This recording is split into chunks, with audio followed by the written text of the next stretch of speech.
Coach, what have you seen kind of some of the most maybe growth and steps added even a little bit to Tucker Ashcraft's game since last offseason? Yeah, I think the thing with Tucker that's been fun, as a new staff, when you come in, obviously you inherit some people, but we brought Tucker in that first year, and you saw a guy who physically wasn't ready, get thrust into playing and not having a tremendous amount of confidence in what he's doing. But to me, what's been the most fun with his development is you just see somebody who's sure of himself and confident both in the run and the pass game, and we've added some responsibilities in the protection elements as well that he's taking in stride. So doing a really nice job. But if I have one thing, I'd just say he's a confident football player now. As far as Grant goes, what's kind of allowed him to make that jump in year two? Yeah, I think what's really cool in his case is, he went down last year and went and took every single rep on the scout team, broke his hand twice, didn't come out, and just got to play against a really good defense week in and week out. He works incredibly hard off the field. Like if he doesn't understand something coming out of a meeting room, he's going to spend a lot of time with the script, with the materials that we give him. And I think it's just a testament to, hey, if you have great working habits, good things will happen for you. And Grant has done that and done a really good job of that. Jackson feels like he's been pulled a bunch of different ways by two different staffs over his career. What do you just appreciate about a guy who's seems willing to do any role that's asked upon him in an era where it's getting harder to keep players in one program like that? Well, I think number one, you see a guy who's a hometown kid who loves Wisconsin football. Number one, I think when you love something, you'll do whatever you can for it. And I think Jackson Aker is as strong of a testament to that as you'll find in college football. But it's a kid who loves playing football, and when a coach tells him, hey, your role on the field can happen here. He doesn't care what it is, whether he touches the ball or blocks someone or is in protection, whatever it is. He just wants to go out and play for Wisconsin. That's a really cool thing to be around. Are there some areas from his tailback and fullback background that you see translate to the tight end position? Yeah, 100%. And when we use him in the fullback location, he's got some experience there, and he does a really good job, playing away from defenders. The thing transitioning to playing a little bit more traditional tight end as well that he has to do is he has to figure out how to use his leverage and his athleticism at the point of attack. It's happening now for him. So that has been a little bit of an adjustment for him. But he does a great job with it, man. He's a gritty kid that is competitive and physical and can do a lot of things for us. Go back to Tucker a little bit. You mentioned maybe not being physically ready right when he came in. How have you seen him try to add weight, strength, figure out blocking technique to get to that level where you guys can trust him out there more? Yeah, I think Tucker just, when it comes to his physical development, I've said this to you guys before, but we have the best strength and conditioning staff, the best nutrition staff in the country, in my opinion. We have some before and after pictures when guys get here to where they're at in their career right now, and his is a pretty stark difference. So I think just his willingness to buy into what we do here, having belief in it, even knowing that, hey, this is really hard. Maybe this is the hardest thing I've done in my life up to this point, but when you tangibly see results day over day, month over month, season over season, I think it makes it easier to just keep believing in the work that you're doing. So it's a credit to Brady and his staff, and Miss Sophie and her staff, and obviously a credit to Tucker for how he goes about his business. How does not having Tanner change what you're trying to accomplish offensively, and did that come as a surprise to you given the timing of it? I won't talk about his departure or anything like that, but no, we got the guys in the room to do what we need to do. So I feel really good about it. In talking with some of those different names that have made standout plays during this spring, how do you feel like competition has maybe elevated the position group this spring? Yeah, it's cool because you guys are out here watching practice. I'm sure you notice the tight ends do maybe more than any other position group when it just comes to play types and it comes to job responsibility, location, pre-snap, things like that. So we have a lot of unique skill sets in the room. So what's been fun is trying to find who the best is at certain things. And I think inherently when guys want to do some of the more exciting jobs there are, right? Everybody's trying to put their best foot forward on that, and I think we do have a good level of competition. It's a younger room, so to speak, with some unproven guys. and everybody's trying to fight for a role on the field. Okay, so it's been fun. One of those guys kind of fighting for that, finding a role. Jackson came in with the previous offense, maybe more of a fit of a guy that could split off a little bit more. You're talking McGohan? Yeah, McGohan. Yeah, sorry. Forgot there was two Jacksons in the room now. Well, listen, you can imagine how I did in the room, you know. Sure. So, But when he comes in and kind of fits that role a bit more, how does he kind of transition into this new offense? yeah, worked really, really hard.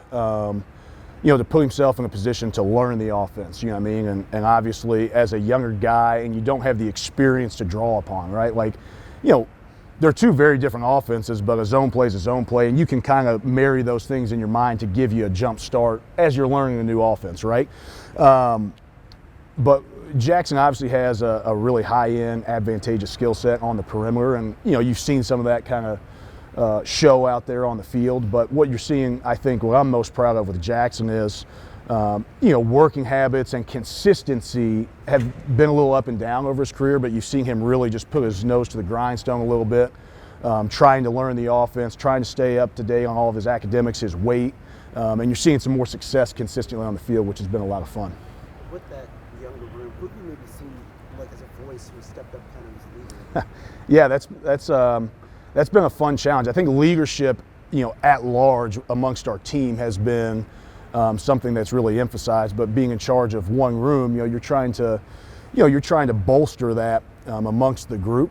I would definitely say Tucker is a guy who has tried to take on something of a more vocal leadership role. Even though maybe that's not necessarily in his nature, so I've been really appreciative that he's tried to step outside his comfort zone.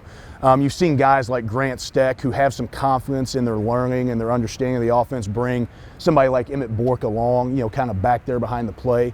So I don't know if we have somebody in our room that is going to be a leader necessarily that you're going to see walk out as a captain for the team. But I would definitely say Tucker and Grant have been guys that have shown up for our unit amongst the tight ends.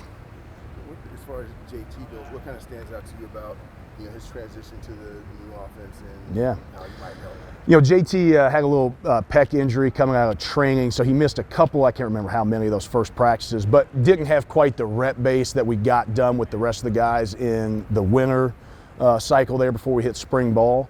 But JT, and I had this conversation with him the other day, like he's as talented as anybody we have in the room.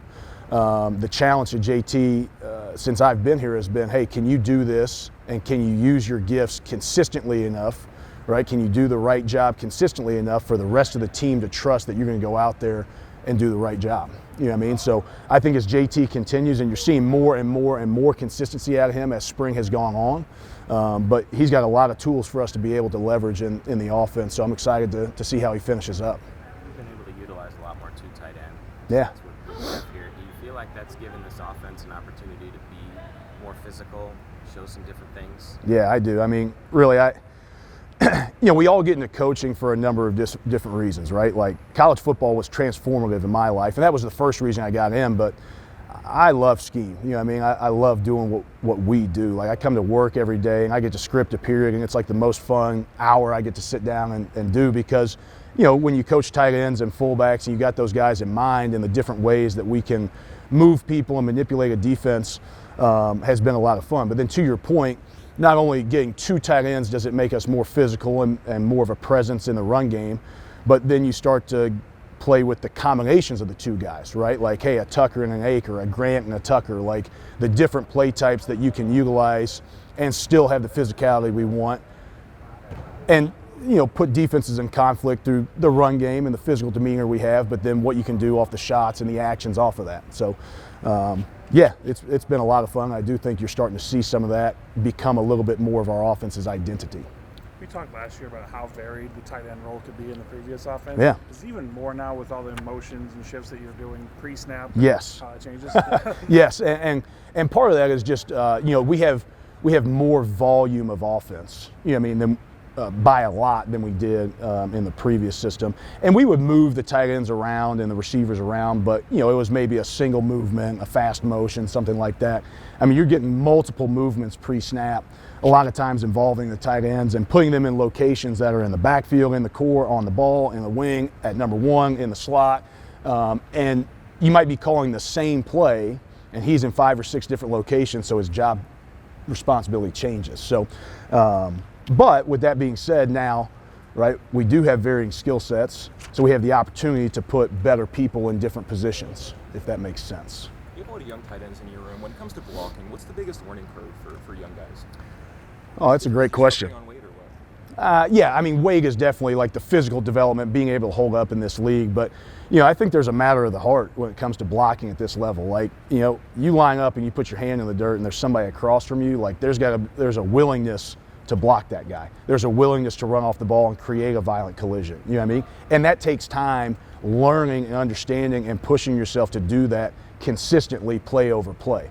Yeah, there's fundamentals and there's techniques, and that takes some time, and a lot of guys aren't really proficient at it yet. We can deal with all that, right? But if a guy isn't willing, that's where we have our biggest issue. Have any young guys like shown that they are willing to block and that they do have that heart? Yeah, listen.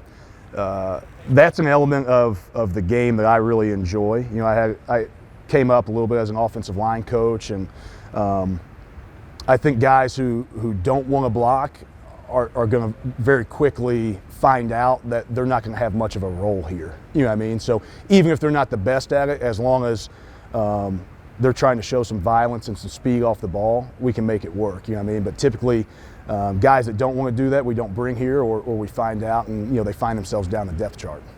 With the heavier usage of tight ends, it feels like depth is going to be even more important this year. How Yeah. do you kind of feel about the depth in the room? Do you think that you guys could end up adding another guy?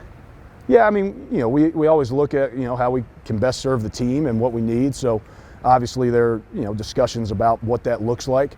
But I feel really confident with the guys we got. You know, I think we have enough guys on the team to play at a really high level, or in the room to play at a really high level, and to do what we need to do to win games in this league and with the schedule we have.